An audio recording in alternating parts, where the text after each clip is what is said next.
negosyante rin. Parang Dami mo sasakyan, kuya. siyempre ganoon talaga.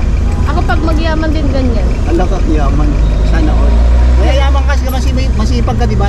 Yung pwesto mo, dalawa, ligulayan. Ito na lang, kuya, kunin mo. Ito na lang. Huwag na to. Ano ito? Kasi may sira siguro to, galing mo talaga. May sira na isa. Eh, okay lang eh. Oh, bakit ito? Ayun na ito. Okay lang. Ayan na lang. Ito, tsaka apple. Yayaman ka talaga dyan sa buhay mo. Oh. Negosyante ka talaga. Pag ikaw yumaman, oo, kalimutan na. Uy, mapapanood mo. Ano pangalan mo? Jillian. Tinda ng gulay at prutas si Jillian. At isa pa, maghapon na nga dito atin napapanood, no? Kanina, mula kanina umaga pa yan siya, mga balbas, mga kalingap, no? So ngayon, nagbabantay din siya ng kanyang pamangkin, no? Yun, no? So napakasipag ng no? Ikaw na ay nagtitinda ng gulay, tapos dahil gabi na, dapat nga nasa bahay na lang sila, no? Pumasok ka kanina? Hindi. Di ba? So pumapasok siya, mga balbas, mga kalingap, no? So pag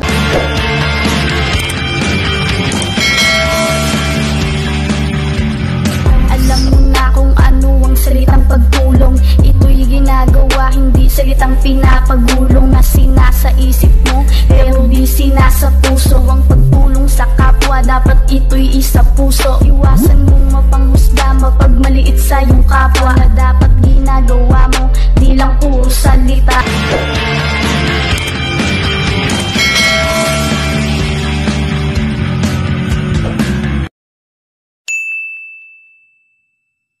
Siya ay si Jillian, 18 taong gulang, at prutas na kanyang mga tinitinda.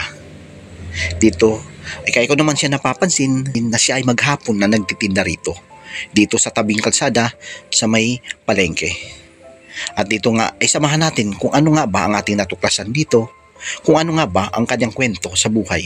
Nandito nga isang magandang dalaga na ang kwento ay kakaiba. Kaya ko naman siya napapansin dahil sa kanyang angking kasipagan, mga kalingap. Tuklasan po natin at tunghayan kung ano nga ba ang kanyang nakakagulat at ating malalaman dito kung ano nga ba ang kanyang pangarap, mga kalingap. Nag-aaral kaya siya? Ito ay ating aabangan, mga kalingap, dito sa ating ina-upload ngayon. Kaya naman samahan nyo ako dito. At sino nga ba si Jillian?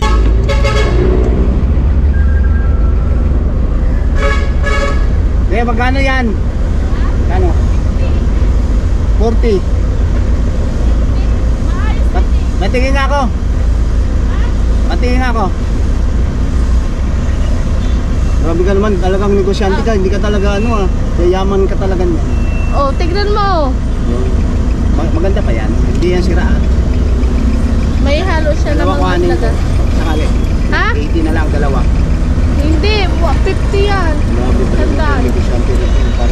Dami mo sasakyan, kuya. Siyempre, ganoon talaga. Ako pag magyaman din ganyan. Ala ka, yaman. Sana all. Mayayaman kasi masipag ka, diba? Yung pwesto mo, dalawa, ligulayan, tsaka ano. Ay ka muna pala sa vlog. Naka-vlog ka, oh. Kaya nga, panoorin ka mamaya, ah. Panoorin mo mamaya.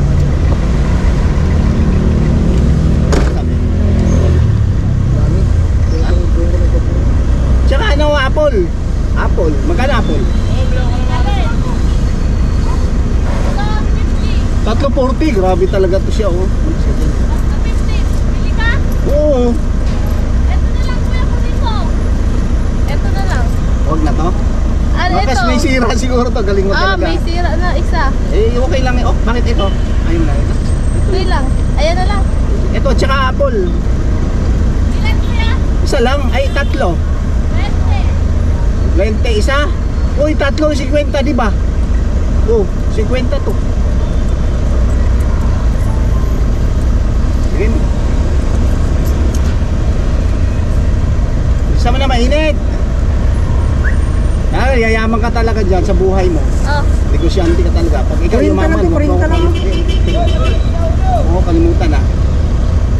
Uy, mapapanood mo. Ano pangalan mo? Jillian. Jillian, shout out. Sa taga ano, saka shout out ka, sabihin mo, shout out po taga Leyte. Taga Leyte. Salamat. At dito ating napansin, habang tayo'y pauwi na, ay nandito pa rin si Jillian sa kanyang pwesto dito sa pagtitinda ng gulay at prutas. Pero ating napansin na iba naman kanyang binabantayan sa ngayon, dahil nga itong batang ito ay inalagaan din niya, bagkus na siya dapat ay umuwi na. Dito ay ating napapansin na si Jillian napakasipag at talagang kumbaga nandyan po sa kanya yung sinasabing kabataan ay pag-asa ng bayan, mga kalingap. Kaya ating tunghayan po kung ano nga ba ang meron pa sa kwento at buhay ng ating napakagandang dalaga na si Jillian. Sa halip at bagko sa hirap ng buhay, as may pinili pa niyang magtrabaho at magsikap sa pagbabantay ng mga prutas at gulay. Kaya sa mga susunod na araw ay ating malalaman kung ano nga ba ang kwento at meron ang napakagandang dalaga na siya ngayon ay tinatagurian kong gulay at prutas vendor na si Jillian. Hindi lang pala nagtitinda ng gulay at prutas si Jillian, at isa pa maghapon na nga dito atin napapanood, no. Kanina umaga pa yan siya, mga balbas, mga kalingap, no. So ngayon nagbabantay din siya ng kanyang kapatid. Ay, kapatid ba? Kapatid ay pamangkin, no. Yun, no. So napakasipag ng no. Ikaw na ay nagtitinda ng gulay, tapos siya pa ay masipag siya sa itong sitwasyon, no, dahil gabi na, dapat nga nasa bahay na lang sila, no. Pumasok ka kanina? Hindi. Di ba? So pumapasok siya, mga kalingap, no. So pagdating nga dito siya din siyempre nagmagawa siya ng di ba, yung pangarap ng isang nakikita nyo naman.